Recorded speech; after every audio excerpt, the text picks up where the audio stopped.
Prusa just challenged me. I'm obsessed with Prusa, even with all the new printers like the Bamboo Labs of the world. I'm a Prusa fanboy for all the same reasons that everybody else who says that is.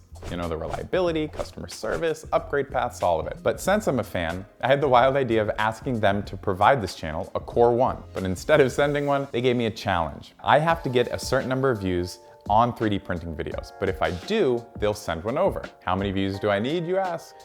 Well, they decided to play smart and say somewhere under 100,000 views. So that means collectively, if my 3D printing videos get at least 100,000 views, I know I definitely will get a Core 1. But since they challenged me, I decided to try and make a regular series on my channel about filaments because while begging for views isn't beneath me, I want to provide at least some value to the community. This is the first video in that series, and we're talking about Prusa's tungsten filament.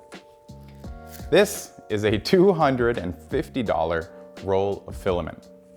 And it's because tungsten is one of the densest metals known to man, and this filament right here is 75% by weight.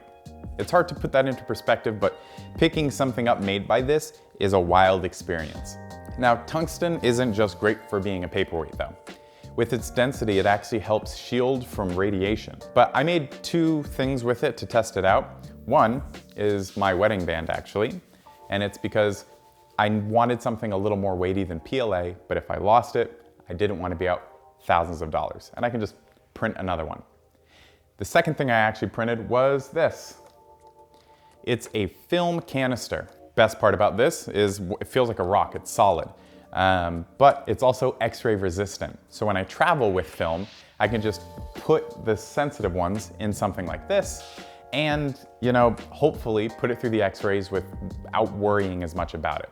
Now, it isn't 100% X-ray proof, but anything helps when it comes to that sort of exposure for film. But before I go further, I just want to ask you to show some love if you actually like this content, because again, this is a new channel, and Core 1 or not, I want to grow and hopefully make great content. Overall, this material is pretty awesome.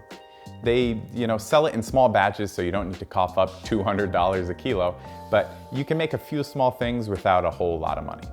But that's it for now. Since this series is about filaments and should only take a few minutes per video, I think the series is going to be called a Filaminute. See what I did there? But again, thank you so much for watching. I really appreciate you guys, and I'll catch you next time.